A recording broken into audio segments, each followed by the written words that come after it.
Welcome to the FEC Masterminds Podcast. Let's get it.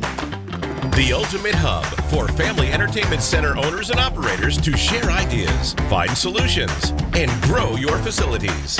Real operators, real stories. This is the FEC Masterminds Podcast. Clint, there's a lot of things that go through my mind when I know I'm going to sit down and have we're going to do a podcast. And we're always kind of like, it's like a plate of spaghetti. You kind of move the pieces around on this side and noodles on this side move.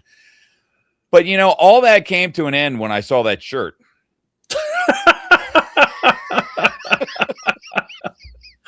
Hey, this is my Back to the Future shirt, sir. I was going to say it's DeLoreans. I mean, I could see the gull wings on there. What do we got? This is it's a blueprint Roosevelt shirt of Back to the Future, all the different DeLoreans. It's like blueprints of them. It's my Comic-Con shirt. I was at Comic-Con today working.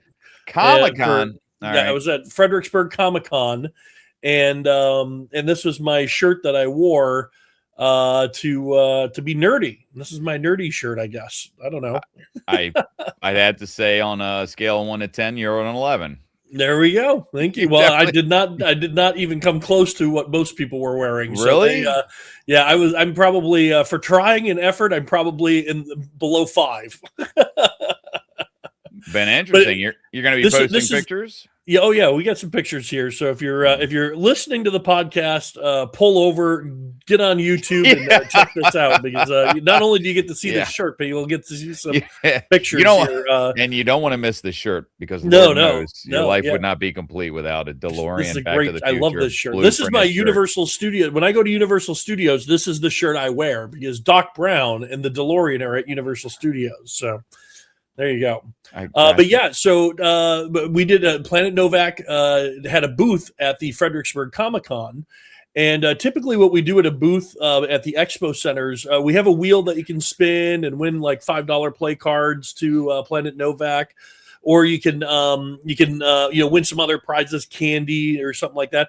But we also sell the merchandise that we wouldn't normally sell. So, like Toy Factory allows you to resell the toys that you purchase from them. So we resell them at the Expo Center. So here's a picture of our booth here. These cool. Keychains and Pikachus and all sorts of Pokemon plush and all sorts of stuff here, and then we sell that along with giving away prizes and stuff. Here's some of the people that stopped by the booth. We got Laura Croft there. I told Laura Croft, because she's bloody all over. If you're looking at the picture, she's got blood everywhere. And I said, "What happened?" And she goes, "You should see the other guy." Andrew is the guy who's in all the pictures. He's one of the Planet Novak employees, but. Some of the people who came out to support Planet Novak. So it was a good shirt, good turnout. Really good turnout. Supergirl there, man. This is fantastic. I mean, look at these people. This is great. So now you can see why I get no credit for putting a shirt on. This is like Halloween in July. This is fantastic. Next weekend, the same expo center is doing Christmas in July, so it's funny you said perfect. that. Perfect. Yeah. Well, Halloween is the next event or the next holiday. Yeah, so 4th really of July, is. the 5th of July, we start celebrating Halloween. So it's in the pipeline, and that's we'll have to circle back to that, because that has to do with planning. But so what else was going on at Comic-Con? How big was the expo? How many people actually showed up? And do you find that doing things like this for your venue are beneficial? As in, look, it's PR, right? We're out there. You're in front of the public. You're pressing the flesh, talking to people, and so there's that side of it. But how do you think this actually affects your business, and what's the upside and what's the downside? We I guess the downside would be the labor cost and everything that goes into it. So the booth itself costs $500. We had 2 people staffing it for 2 days. It would be like maybe 20 hours of total for setup, tear down, and everything.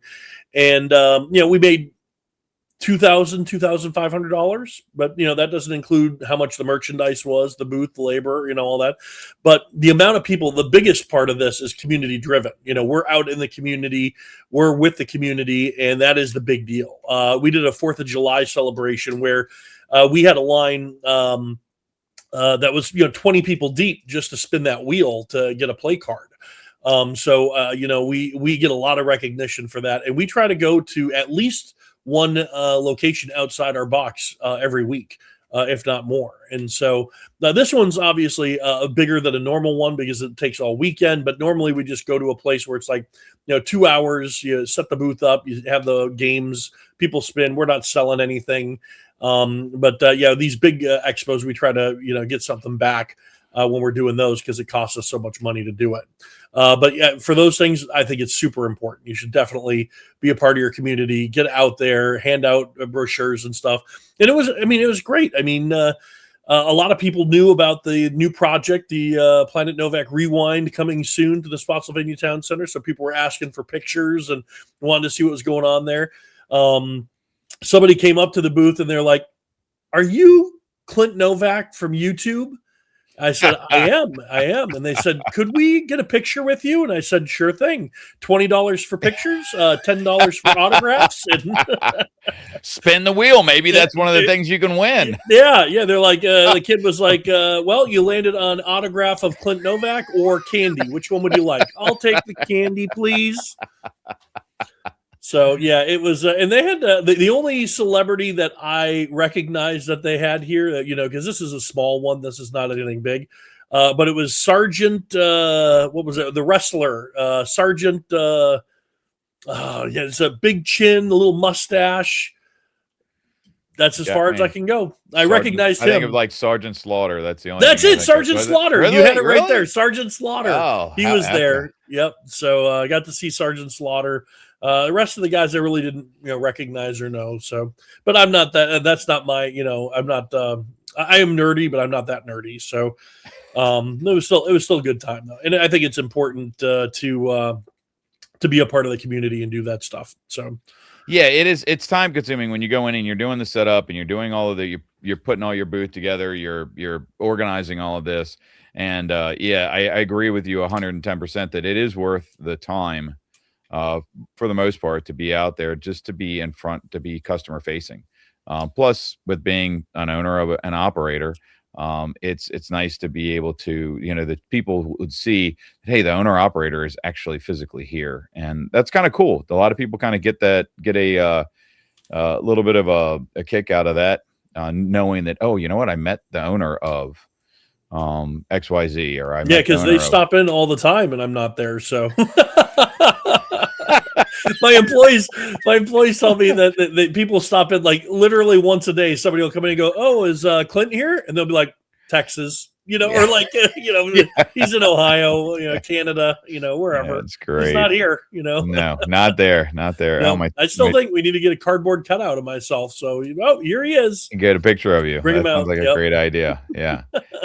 That's fantastic. We got this Planet Novak Rewind going on. So yeah, I was going to say, talk about that. Tell us we've been working on it for months. We're getting ready to open a retro arcade. Our games are ready for pickup in Florida, and we just cannot seem to get ready those for games from point A to point B for the life of us. They've been ready for pickup for a little while. Yeah. Oh my! We've been going back and forth with shipping and trying to get all this stuff done. We thought we had it nailed down. We went to freightquote.com. We had a truck ready to pick up. It was like, oh, you're only going to use 70% of the truck or whatever, and it's like we're going to pick up on Friday between 9 a.m. and 5 p.m. And I'm like, well, that's a big window. So we had 4 people standing by waiting to load games for 8 hours, and nobody showed up. And so they call us, then we call freightquote.com. We go, what's going on? The truck never showed up. And they go, well, it shows in our record, sir, that the truck canceled. And we're like, what? And they're like, yeah, the truck canceled because it can't lift 5,200 pounds on its lift gate. No, it wasn't 5,200. 52,000? 52,000. Isn't that what the guy said? Whatever it was. It was some ridiculous number. And I'm like, okay, we very specifically said it is 26 pallets, each weighing 200 pounds, not one giant tank that needs to be picked up off the ground with a lift gate. 56,000 pounds going into the back of the truck. So we were a big ass video game. We were very upset. So the games didn't get picked up. Now we're working with them. They're getting a truck just to ourselves to pick up the games, hopefully on Tuesday, and get them up the road to us by hopefully Thursday. And we're in a mall, so it's hard to unload at a mall. You have to do it. You can't do it during mall hours. There's all these rules. So we have to, 7 a.m. we have to be there to unload it because we got to be done by 10 a.m. and all that stuff. So and you got to have a forklift this time. Well, and when we did the original arcade, we had to have a forklift for that one. So that's not surprising. The lift gate we just thought would save us some some time and money getting a forklift. But really, when it comes down to it, the amount of money that they charge for a full blown like semi truck with a lift gate on the back is as much as it would be to rent a forklift on both sides of it. So it just comes down to it. We're gonna rent the forklift and have that ready for Tuesday morning to load it up and Thursday morning to unload it. So what does the location look like? I mean, are we talking like, are you ready for the games to be in there? I mean, are you guys like you're done, painted, graphics, the whole 9 yards, the lighting, all that is all finished? Yeah, I mean, so let me see if I can share my screen real quick. If I can share my screen. I can look at this. Share screen. For all the people online.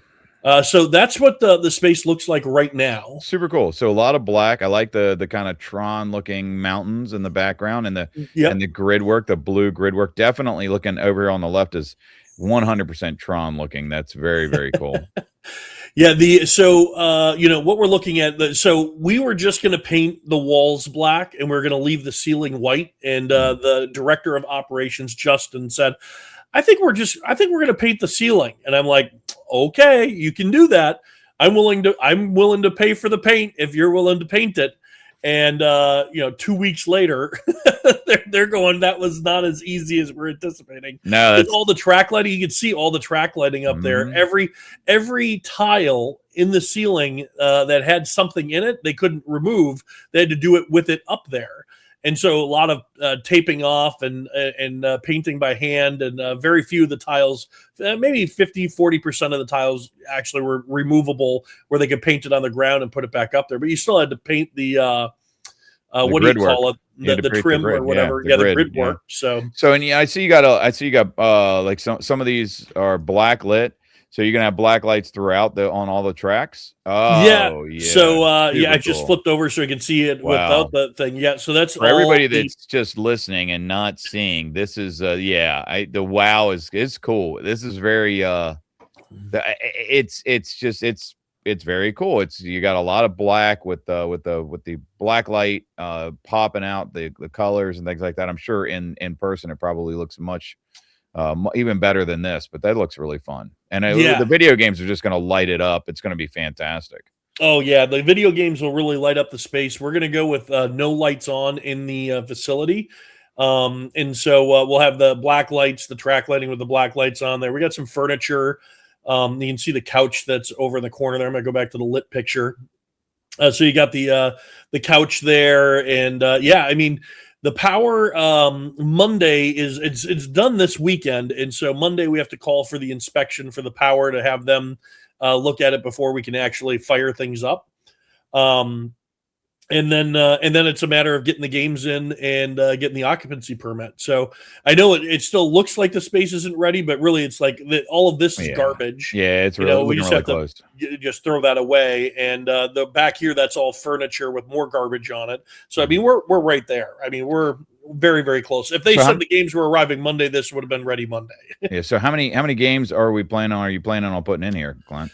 I got 46 retro style games coming in, or 26 retro style games coming in. And then the very next move we're going to do is we're going to get a find a key And we're going to put that over in the Claw Arcade and get rid of. We have 2 over the edges in the Claw Arcade, which is 1 too many. So we're going to move one of the over the edges over to the retro side and put retro stuff in it, like what do you call it? Tamagotchis. The little gigapets that you used to get when you were a kid. Yeah. We got some of those. We got Rubik's cubes, just a whole bunch of like toys and stuff that would have been really cool in the 80s and 90s. So we're going to fill the machine with that. The Find a Key, I don't know if you know what that is or not, but it's the golden eggs that have just some stuff in it, like less than $1 worth. But 5 of them have keys, and when you open one that has a key, you get to get it with the locker below with the big stuff. So Lego sets or whatever you want to put in the keys, the lockers. So that'll be a new game for the Claw Arcade, and then of course moving the other game over to the retro arcade. Some other things we want to do in the retro arcade. We want to get a boxing game and put it in there. And it's so funny because when I first heard about boxing, they've been around forever. Yeah. But my first dealing with a boxing game, we didn't have one at Funland of Fredericksburg. Funland of Fairfax, when we purchased it, had a boxing game already in there, but the facility hadn't opened yet. And I said, we're probably going to return that to Betson. We don't want a boxing game, insurance issues, whatever. And we forgot about it. When I was talking to the GM one day after they opened, I was like, we need to get rid of the boxing game. And he goes, are you sure you want to do that? And I was like, why? What's up? And he prints off a game report, and it was like the second best game on the floor. And I was like, we need like 5 of these all over the place. So who doesn't like punching something? Come on, man. So I said to the director of operations, like, that's going to be the second game we're going to get is a punching game. We're going to put it right next to the main gate when you walk in. So it's like the mall traffic can see it. It'll be right there. And we're thinking about putting a separate credit card reader on it as well. So people wouldn't have to, we don't know what we're going to do with that yet, but either they'll have the Amusement Connect system on there so they can just tap and buy a card. But we're thinking just for ease of use, since we're going to put it right there, they can just tap their credit card as well and fire it up. Director of operations pushed back, said the same thing that I said years ago. He said, I think this is a bad idea, insurance reasons, all that. And I'm like, okay, well, you're in charge, so you get to say yes or no. But every time I'm on the road, every place I visit that says their boxing machine is in the top 5, I'm going to call you, and you're going to talk to that owner and tell them why you're not putting it in. It's number 3 in our arcade. It is number 3 in our arcade. It is always number 3 or number 4 all the time. It's like ridiculous. This and game. Little kids, I'm hoping this game. I'm hoping is just going to pay for my house. That's what I. Well, that was Big Bass Wheel. It's like they said, "Hey, I'm like my Big Bass Wheel is just number 1 in my arcade." And I talked to Steve Scott Schaefer, and Scott's like, "Buy another one." I'm like, well, why would I want to do that? I'm like, it's number 1 in the arcade. And he goes, buy another one. I bought another one. It's still number 1 in the arcade. I'm like, that's insane, man. So yeah, there are certain games like that. And yeah, the boxing game. And believe me, we've had some weird things. I actually had a guy that tried to claim something ridiculous on it, that he threw his shoulder out or he did this and that and the other. And so people do always, it's just the industry that we live in or that we work in, that we are unfortunately targeted by people that, hurt themselves or do something dumb, and then they want to blame somebody else. So, but for the most part, I think that the boxing game is pretty benign as far as as far as lawsuits are concerned. And it's worth the risk, man. It's awesome. Yeah, that's great. That's great. Yeah, so we want to get that, and I think down the road we're going to also want to get a rhythm game like Dance Dance Revolution. Oh, definitely. And probably a Guitar Hero. Justin, the director of operations, really wants to get a Guitar Hero in there, and I'm fine with that. I think that'll fit well with that. I'm going to bring up the pictures one more time because I did want to point out this graphic here. This graphic that we're looking at, this is all cloth. It's printed cloth. Now, you can see the blacklight reactive ones that are up here. This one is not because it was too big to do in the blacklight paint. I don't know why. But this is an actual mural of Fredericksburg in that Tron retro wave art form. So like this bridge is famous in Fredericksburg. You have the skyline of Fredericksburg on the other side of the bridge. So I thought this was really cool and a really neat shout out to our local history here. So, and I'm excited. I think the space looks great. Yeah, it does look pretty cool, man. It's definitely one of those things that it turned out better than I was expecting. Like as we're doing it and throwing it together, you never really know what the finished product is going to look like. And we still don't. I mean, we still got to get the games in there and everything. But right now, it's like the space just looks so cool. Like I can't wait to rip the paper off of the windows so people can start looking in and seeing what's going on. So, ogling over your work. It looks it's definitely going to pay off. So 26 games are going to fit in there, huh? It's going to be a tight fit, man.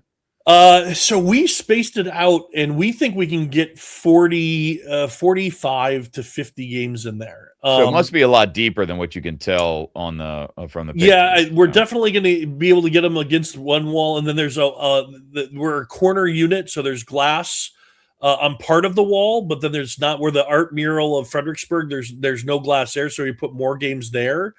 And then we will be able to put games in the middle too. So right now we have power that's up in the ceiling, umbilicals that we can bring down. So once we do add islands, we'll be able to drop down the power to power those islands. So we did that ahead, knowing that, eventually we're going to have games there, and we didn't want to have to go back through permitting and having the electrician come back out. So we just had them do all of that now.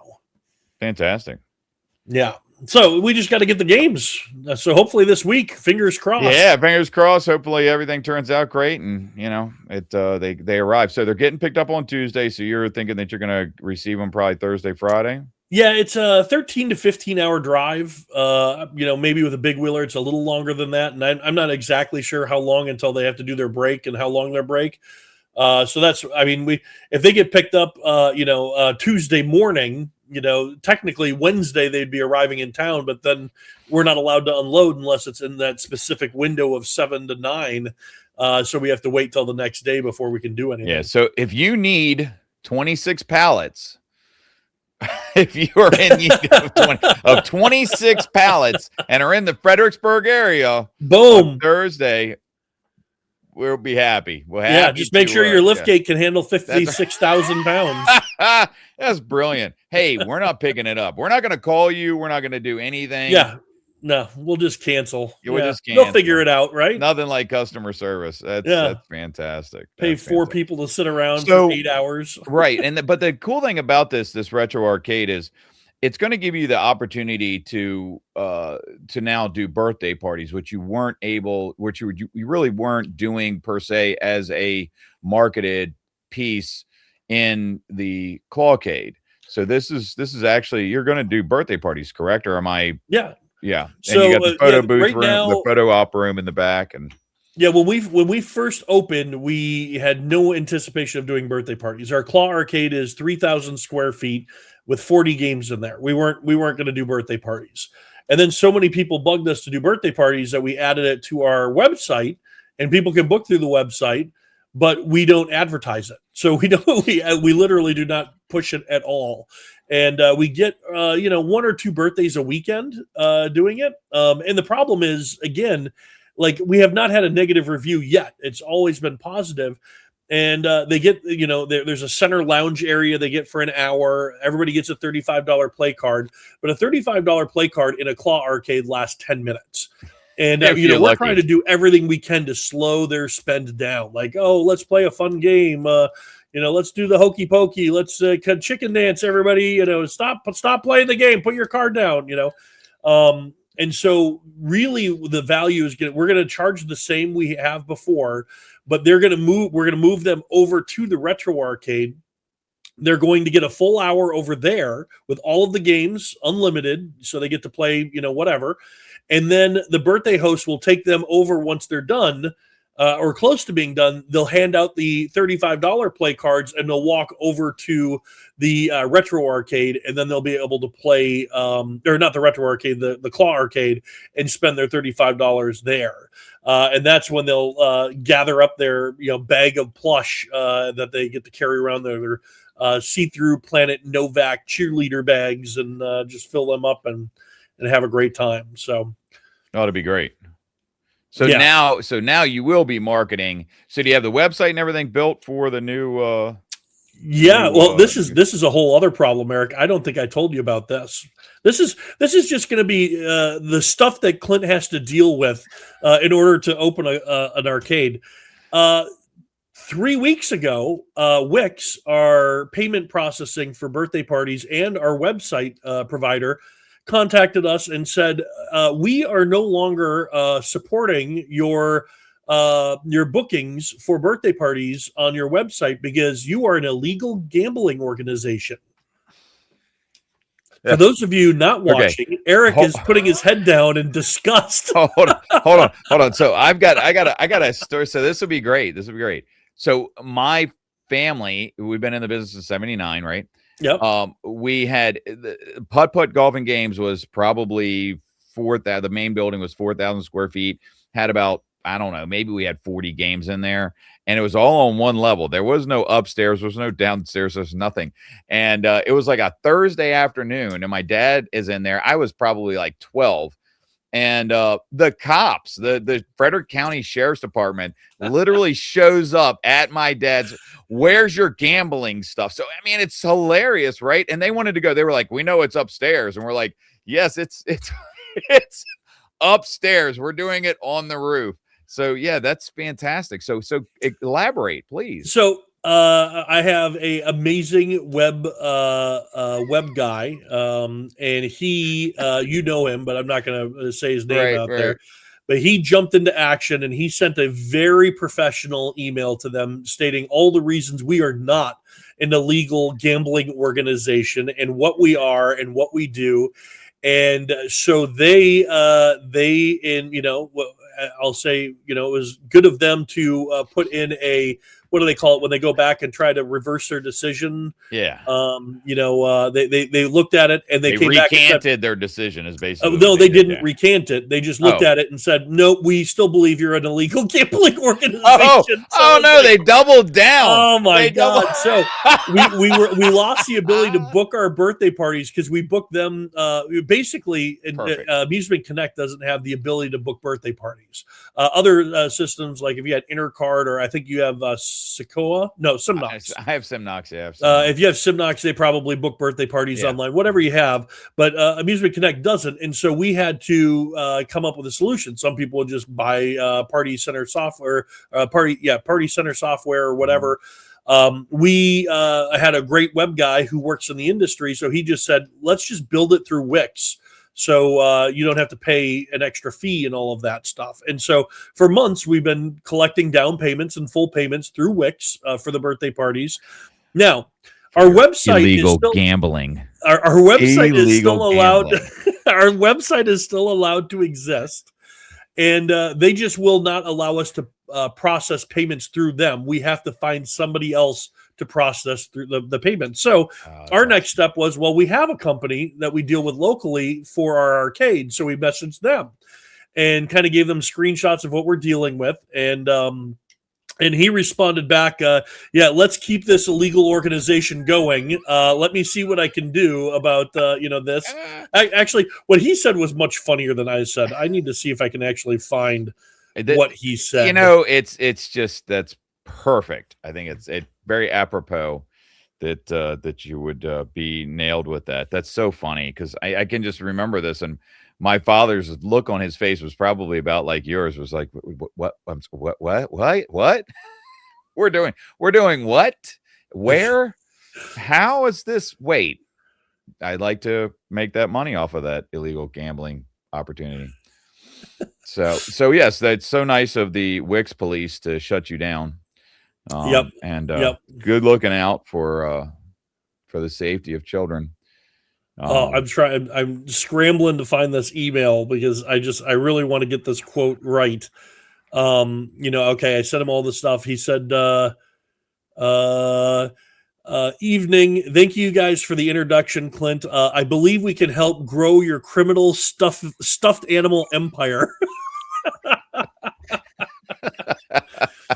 So bottom line, though, That's is this was 2 weeks ago. Rob was not able to help us. Oh, really? So he pointed us in a direction. So now we have two other processors that we're trying to deal with that need to coincide with each other to go through Wix. It's just a ridiculous thing. But right now, bookings are down. We need to talk offline about that because, brother, we've been through it. The thing that I think so many people don't understand when they get into this industry, and we've been in it for so long, we've seen, I mean, oh my God, how many Intercard, Gate Master, what do you have? There's, name off some of these different, card processing Embed, Sequoia, Semnox, Music Connect, all these Center Edge. Yeah. So you've got all of these, and it's amazing because some of them, each one does something really great. They do something really, really, really well. Then they do a lot of other things that is just not so great. It's like, that's not, you're like, okay, I got this, but all of this is missing. Or I got this over here with this company, but all of this is missing. And it's just like it's the never ending saga of finding the correct point of sale system that's at the right place in their company's development to actually implement to your particular facility. Roller, I hear about all these different things. Yeah. So we're streamlining that too. We did that in groups, and we built our own group booking, and we actually take payment for our illegal stuffed animal operation. Because I had to cheat and do the same thing that you do, so I copy off you for everything. So I figured we're going to be in. I look great in orange. I just want you to know that I do look great in orange. As long as you get those headsets, you get the headset. I got that. The headset's huge. The headset's huge. Shout out to my good friends. I think the next, if we did a second location, not including this one, because this one is like 1.5. Like, yes, it is in it has a separate lease and a separate box, but we're still using the same internet access and everything because it's right there. Sure. So we use the same card system, but I think next one we're going Intercard is what we're going to use for our next location. So. But yeah, so that was something that we had to deal with or still dealing with. We're still going back and forth trying to figure that out. So hopefully we have that ready to go. Amusement Connect also didn't do memberships, and we're doing memberships at the new location because with the Retro Arcade we're doing pay to play, so you can pay $1 and play the game, or you can for $10 you can pay for an hour. For $20, you get the whole day, and $30, you get the whole month. But we need a membership database to do the month one, and so we had to go through a separate company to do that. I believe it's called Join It. We're working with to do the membership base off of that, and so yeah, it's all complicated. If we we're at Intercard, they would just handle it all, but we're not yet. Yeah, the never-ending saga. Well, that's amazing that you have been, but you know what? These are the things that we deal with in the industry, and it's the bumps and bruises of any company. And when you're getting things started, you're getting it off the ground. It takes tenacity, it takes that willpower, and it takes the stick-to-itiveness. Of somebody like yourself to be able to push through and figure out, how to get some of these things accomplished. And, I'll come and visit you in prison. I just want you to know that. And when, for the next, hope I get to bring my favorite stuffy with me. When on the next episode, when there's just Erik Stottlemyre and no Clint Novak. You guys will all understand as long as you watch this episode. You will be happy and sad all at the same time. You will be happy because I feel like every time I call you and say, we have to do a podcast, right? Yeah. You're like, oh my God, didn't we just do 2 of those? Like sometimes we tape them like 2 back to back, and that gets us 2 weeks. But man, that 2 weeks goes by so quick, doesn't it? It does. It really does. But then so that'll make you happy that you won't get that call anymore. Yeah. But then it'll make you very sad when you have 1,000 kids come to your location. And you're like, I need somebody who can make pizzas like the wind. But as long as you get out by next spring, I'll be all right.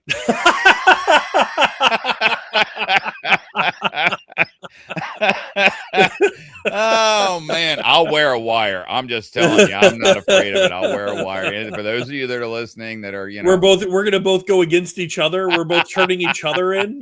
Yeah, exactly. That sounds fantastic. But yeah, it's never, and it never, I don't know about you, but we've been doing this for so long. I mean, I've been doing this since, like I said, 7 years. There's always something that's coming down the pipeline that you're just like, I wasn't really ready for that one, and it's whether it's the lift gate not being able to pick up 52,000 pounds, or God knows you're getting shut down because you've got an illegal stuffed animal distribution center.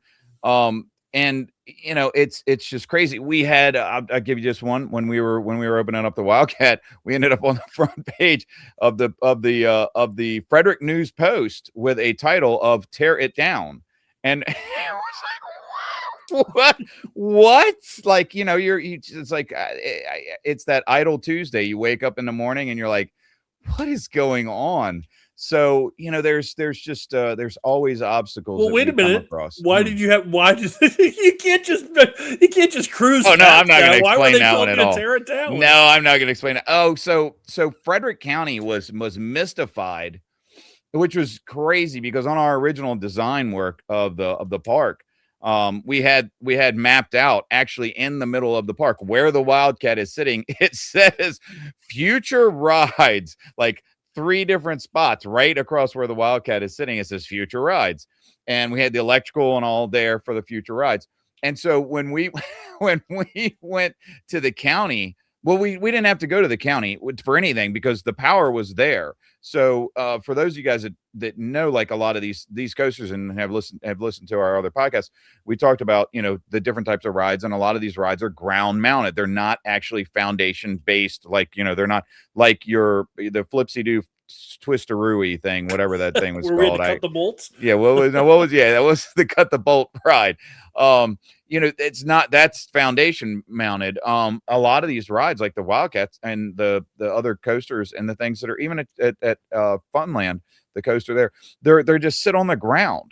And so therefore you don't have to pull you get permitted, or you get inspected by the state. So we get, DLLR has a department, the Department of Labor Licensing for Maryland, comes out and they do the inspections on it, and they're thorough, man. They know the torque specs, they know all of the ins and outs of it, they know their stuff.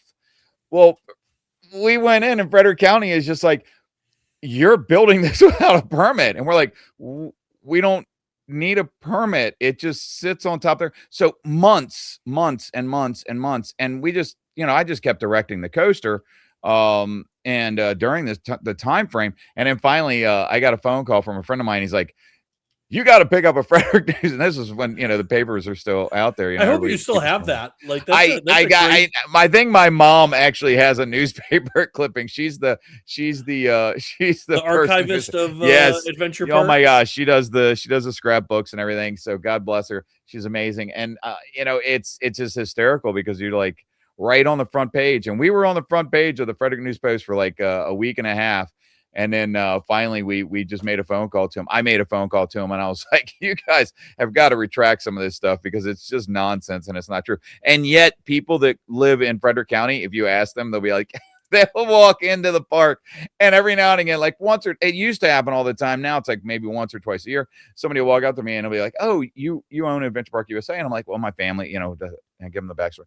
And they'll be like, yeah, didn't you build the coaster without a permit? And I'm like, or is there something about it being, I'm like, oh my Lord. So yeah, it just sticks with you. It's like, whatever, the things that we have to deal with. But yeah, so there you go. That's my story, and I'm sticking to it. But at least I'm not running an illegal smuggling operation of you just stuffies. Have a death trap unpermitted ride going over there. And the next time that we do, I was thinking about this too, the next time we do a big challenge to raise money for Give Kids the World, which we definitely need to do sometime soon. Yeah, we do. We need to do another one. And I think that we do something that's bigger and better. But If you make me ride Wild West Express, I'm unfriending you. No, I would. No, if I hated you, I wouldn't make you do that. 153 times on Wild West Express. You're going to need psychological, kids ride that psychological. thing. I mean, physical. Physiological. All kinds of things. Yeah, kids will ride that ride and they'll get off of it and they'll ride it again, and ride it again, and ride it again. And I'm like, I ride that ride twice, and I feel like I can't walk for a week. It's awful. But so Clint rode the Wildcat at Adventure Park USA 1,507. No, he rode it 153, 152 times. 150 times for sure. 150 times, yeah. In the rain, in all kinds of weather, and we just rocked and rolled, stopped to eat lunch, and that was about it. But yeah, we got to do something like that again. And we could probably even make it more exciting to just say the coaster that was never inspected by Frederick County. Clint is personally going to test it 150 times.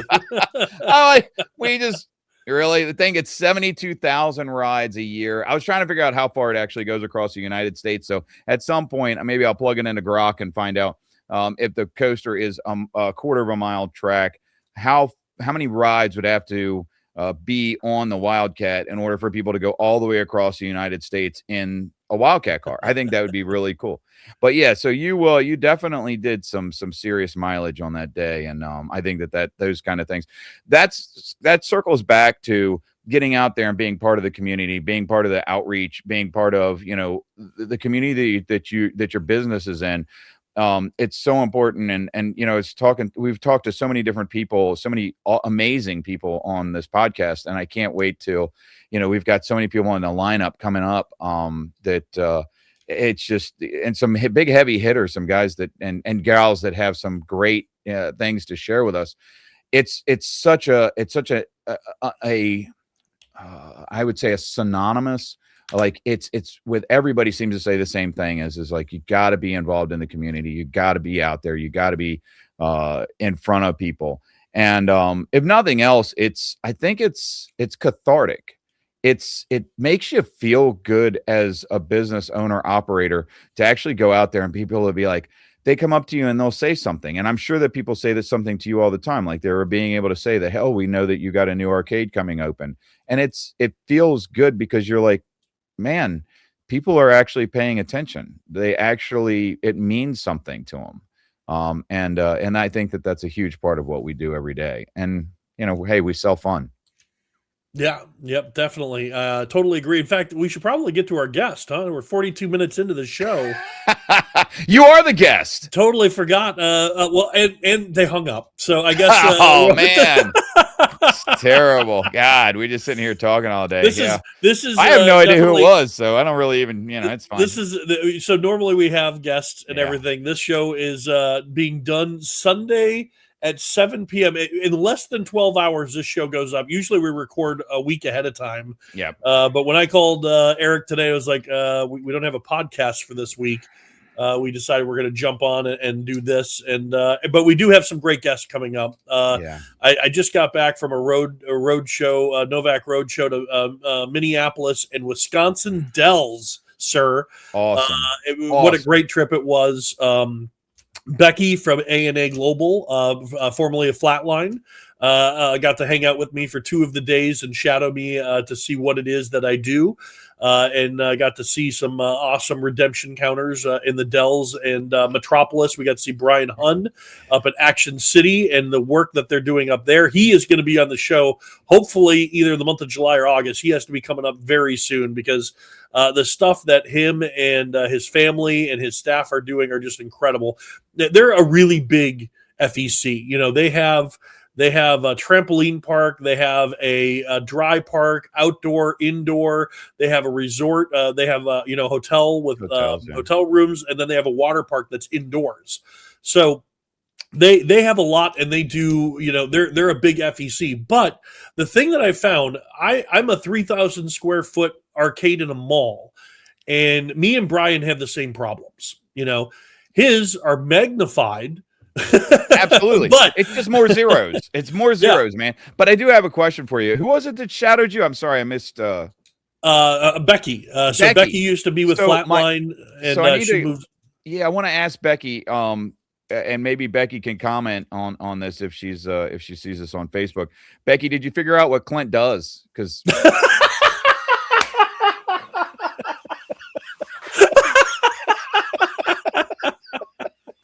oh my god! Oh my god!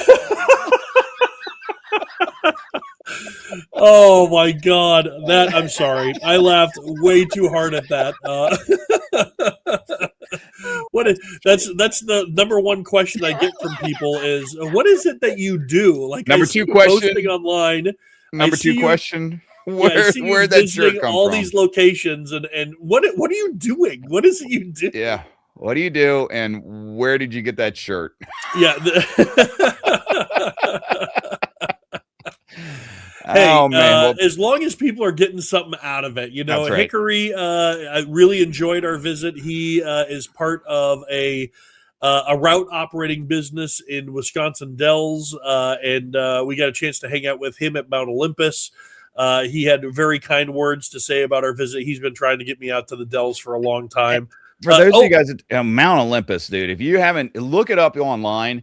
That is a crazy place. That is a crazy place. That is super, they basically cool. Bought, like, it was, first of all, Wisconsin Dells is the water park capital of the world. Which doesn't bizarre. Make any sense because they can only open for like 3 months out of the year, and then the rest of the time it's snow.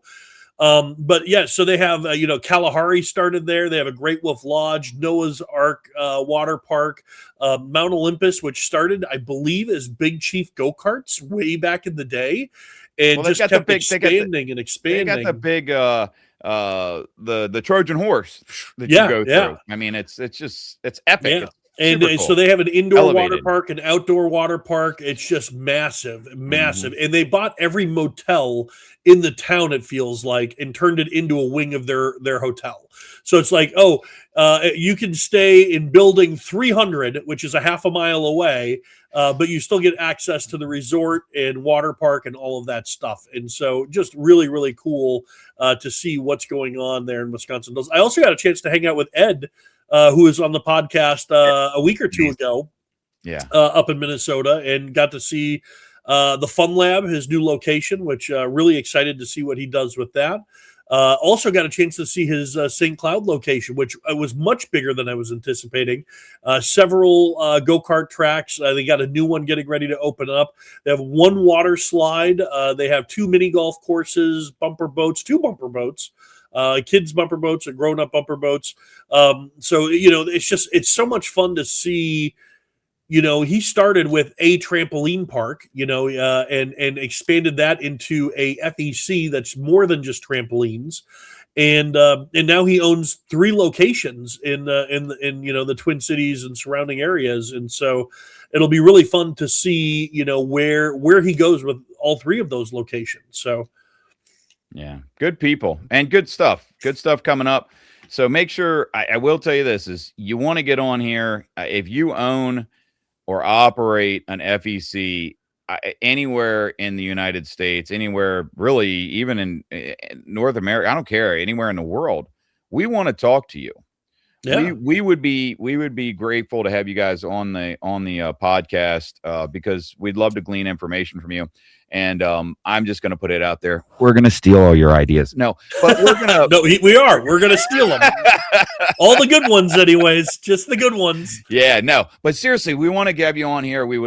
It's important to us because we want to hear from everybody and be able to circle back around and see how people are doing and really kind of heighten the awareness of what we actually are. The FEC industry is, I think, the unsung hero of the entertainment world. You've got the big meccas that everybody knows of, and then you've got the smaller places, the 3,500 square foot Clawcade, and the little family entertainment center in Maryland. So we're right there with you guys, and we'd love to have you on the show. And the reason why we go on and tell, success stories of Comic-Con or embarrassing stories of freight not being able to be delivered because 52,000 pounds doesn't fit on a lift gate. Yeah. We share these stories so that you don't have to go through those same issues, or you can steal those ideas and move forward. So we want you to learn from our success and our failures, and that's what we're here to share. And so that's why we like to take some time out and just tell each other stories as well. So, clintnovak@gmail.com. Email me. Let me know if you want to be a part of the show. We'd love to have you come on and tell your story. Is there something you screwed up that you want everybody else to know about so they don't do it? Please tell us. We want to hear about it. If there's something just so successful that people are going to make millions off of, you better come on the show and tell us about it. So don't hold those secrets to yourself. Absolutely. And we're willing to share too. So anything that we can to help out with the industry, that's what we're here for. We're happy to be a part of it. And we are operator to operator. There you go. We are the FEC Masterminds Podcast. I'm Clint. I'm Erik. And we'll see you guys on the next adventure. Bye. See you soon.